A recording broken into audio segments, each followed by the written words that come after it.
Welcome to Absolute Myanmar, the series that's supposed to be Cinema Nights, but with Nasti around the corner, decided to discuss Artificers instead. And what a journey it has been! At this point of time, we have basically covered almost every Artificer on Global, because why not?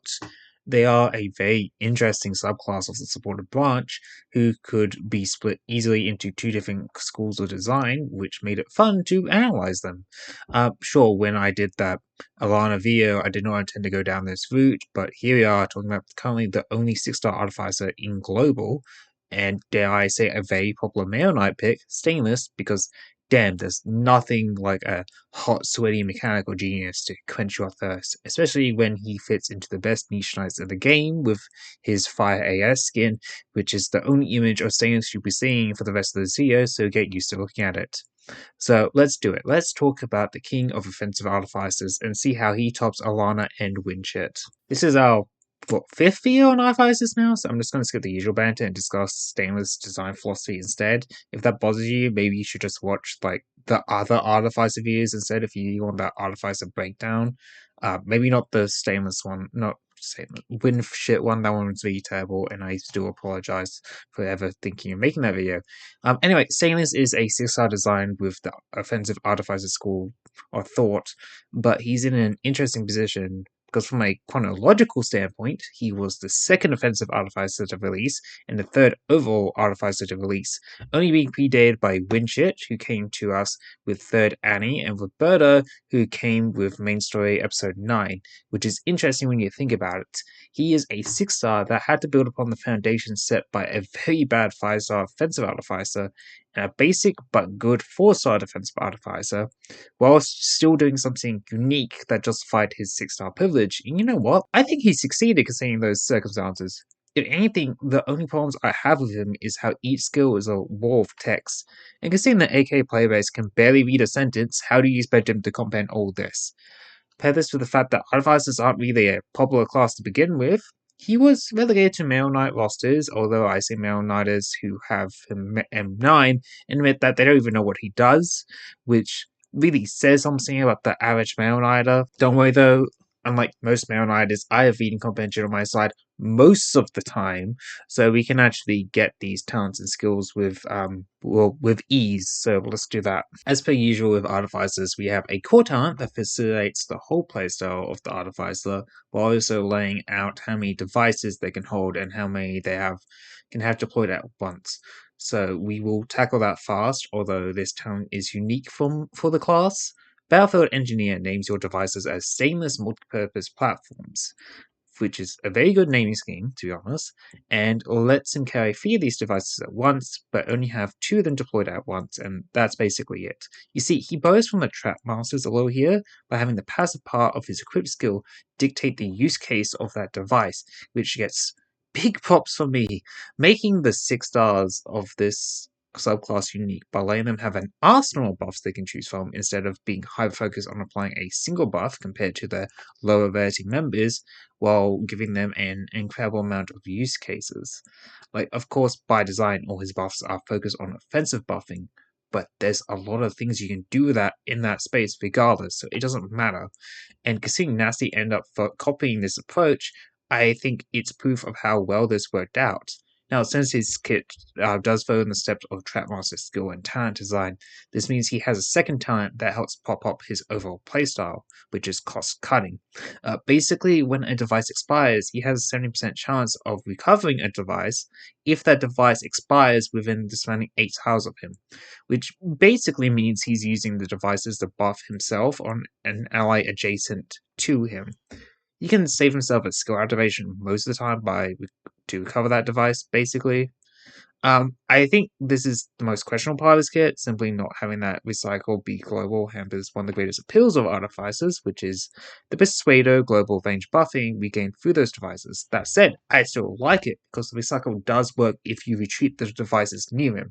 Basically meaning you don't need to wait for the device to die out to recover it, and you can still save yourself a skill activation for when you need to rip that cord. It also helps that he has a very solid mod X, and Mod X continues to be the backbone of the entire Artificer strategy, although that's not to discourage how good Mod Y can be either. We're doing Mod X first because it's not only his first module, it's also clearly the best module branch for Artificers, given the fact that even when Grand Urger gave us Mod Y branch with him as its first member, the next two Artificers would be designed with Mod X in mind, so not even Hyperglyph likes Mod Y, and I have to agree.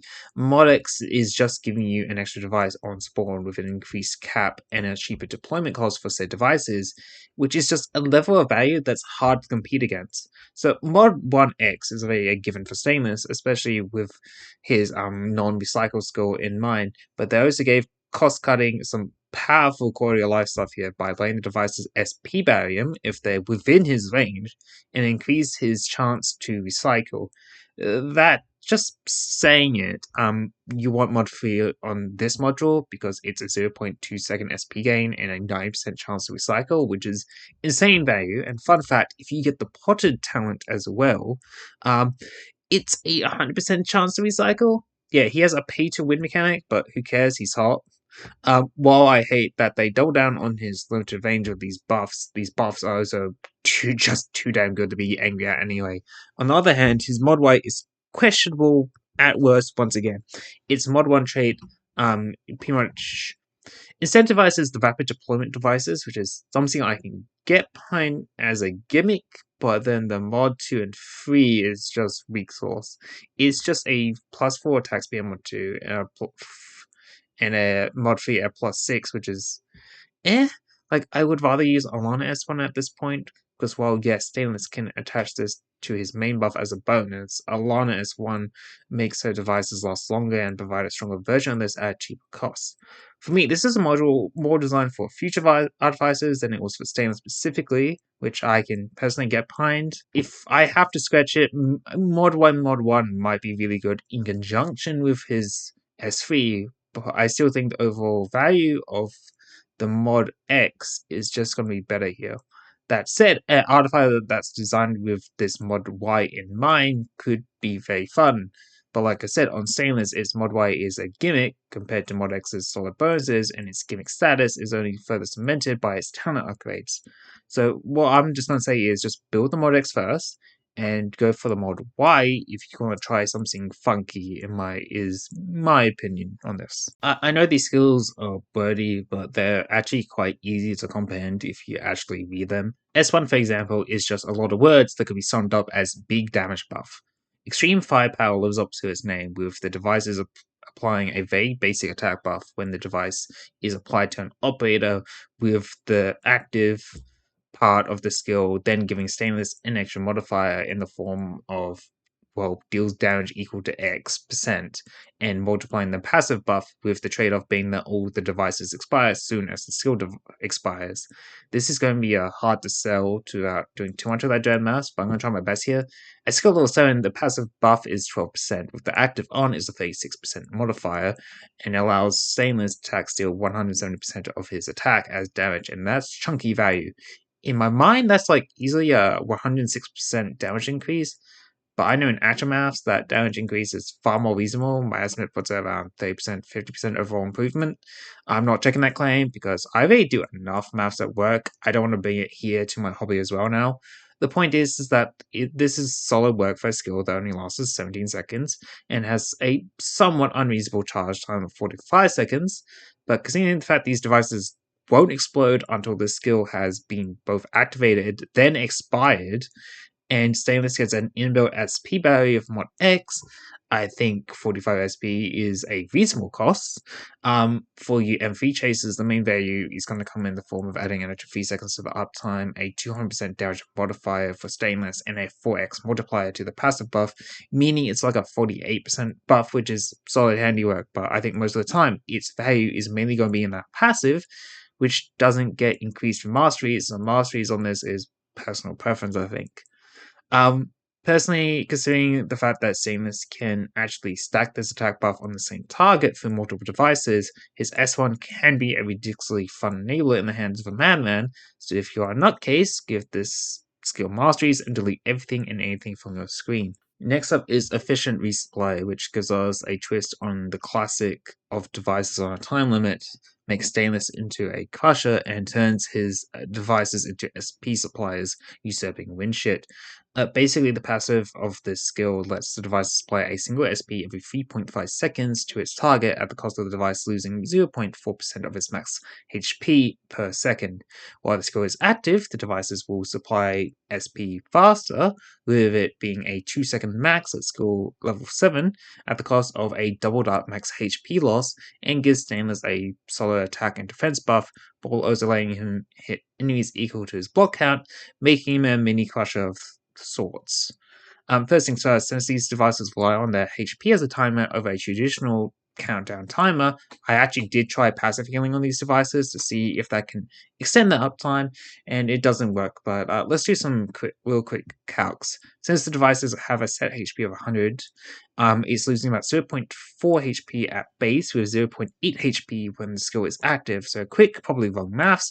Presuming we don't activate skill, it's losing about 1.2 HP every 3 seconds, so the SP buff lasts about 83 seconds. So it's providing an extra 23 SP per per I guess a device lifetime, which wouldn't I wouldn't say is bad. It feels very in line with SP generation skills, and talents like Philopsis and Shu is just balanced by the nature of the devices.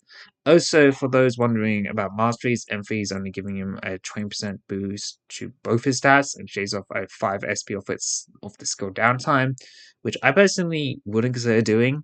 While I believe the skill is his most applicable skill for those who need an SP generator, I think the masteries here are too expensive for what it does overall, but still is his most worthwhile skill regardless. Our final skill is Prototype of Fire Smell Crab, which certainly is an interesting take on both skill naming and how devices can be used. Basically, instead of using the devices to improve the DPS of other operators, we're using the DPS of other operators to make our devices into DPSs. But basically, the devices can now be attacked by operators to charge up its skill so it can attack with said skill, with his active just letting Stainless himself recover the device and then gain a reasonable attack and attack speed boost. I am just going to completely focus on the metal crab here because the Stainless buffs for this skill is purely just there to help improve the function of the metal crabs. To go for all its quirks, the devices themselves are treated as hostile targets for the sake of being attacked by allies, and they will not lose HP when attacked by allies, but they do lose HP when their skill goes off. In fact, you can heal these devices if you attack them with any Artificer. That's fine. You don't even need to use Stainless to heal them, and the crabs do benefit from masteries here, as this crab skill will get increased values from the masteries, and it's important to note that the skill damage borrows from Stainless attack stats, not its own, so there is incentive to use S3 outside of just personal DPS. Quicker device healing and device recovery. Real quick though, before I go off my vodka about the skill, at skill of 7, Stainless is getting a 40% attack boost and a 40 attack speed buff, while the device does 260% with a splash fall off of 120%, because yes, it does AoE as well, just to be extra. At M3, we're looking at 55% attack and 55 attack speed, a attack crab skill of 300%, and a splash fall of 150%. Also worth noting is that the skill has a very important and one breakpoint, as it shaves off a fat 5 seconds off the skill's downtime. Okay, enough stats. Let's nerd out, starting with how much I love this idea for a device, because despite its uses as a DPS skill, it still has supportive capabilities. Because if you're abnormal, unlike me, you immediately realize that you can use this to buy offensive charge skills, like maybe not crit skills, but stuff like Chongyu's SV, which require a long wide up time for its payoff. Archer S2, who has a manual activation, charges. In the ever so popular class of Blade Masters, we appreciate a little goofy device like this that lets them charge up their skills while they wait for the enemy to wander into range. Hell, you could probably use them as lightning rods for chaincasters to bounce their attacks off, or even splash attacks from artillerymen and splashcasters. If you're extra normal, like me as well, the part about devices being able to heal by any artificers made the light in your head go off and say, finally, another Alana use case. With Alana S1, we can achieve the ultimate piss bucket chain, where both Alana and Stainless are wailing on metal crabs, whilst Alana is providing an attack speed buff to buff them to both of them so they can charge up the crabs faster and keep them topped up on healing. It's a little addition about it's basically any artificer that can heal these devices. It's just like makes me really like it and makes me want to give it a fat like niche net stamp of approval from me as well, as it gives you even more reason to be using this while in conjunction with fellow artificers and support knights, while giving the niche another interesting DPS option that isn't summoners.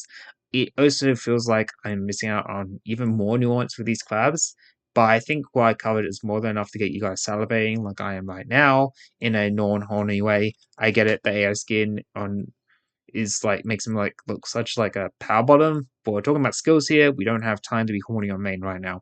Alright. Metal Crab is easily one of the best and unique skills in the supporter lineup.